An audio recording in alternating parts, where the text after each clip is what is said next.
I was going through some old notes. I have a lot of half-finished messages and dreams that I don't end up sharing. I don't remember why I didn't share this at the time, but I thought it was too good not to share. I don't even remember the person I dreamed about, but I was encouraged reading it again, so I'll just read what I wrote at the time. I had a dream on November 23, 2020.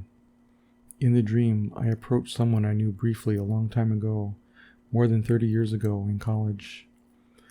This person was non-religious, agnostic, or atheist. They weren't against Christianity, it just wasn't something they believed. They might go to a Christmas or Easter church service as a cultural thing once a year or something like that, but that was about it. This was a good, nice person. They weren't angry or hostile or anything like that. Anyway, in the dream, I approached this person, and almost before I could get any words out, I knew without them saying anything, they knew Jesus, and they knew the rapture was soon, imminent. I began talking to them, but they knew already. I asked them about their family, and they shook their head, no. And so we went out together with a sense of urgency and imminency.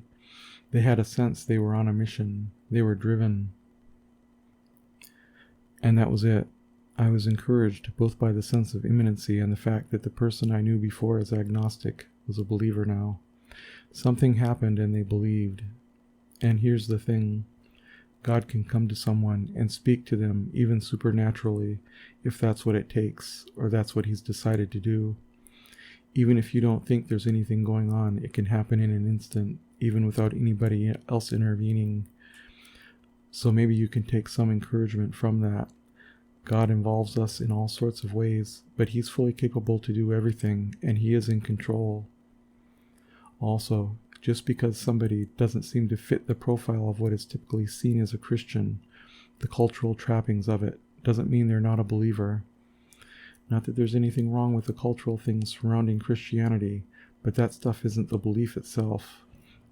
I'm not talking about moral behavior either. I'm talking about cultural things, the lingo, the music, the way people speak to each other and relate to each other. Even if they don't seem to fit in, if they've believed on Jesus alone to save them, Jesus has them, and God will use them as he's preordained. John 6:44-46.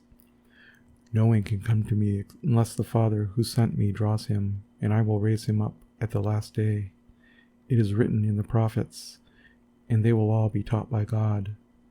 Everyone who has heard the Father and learned from him comes to me. Not that anyone has seen the Father except the one who is from God. Only he has seen the Father.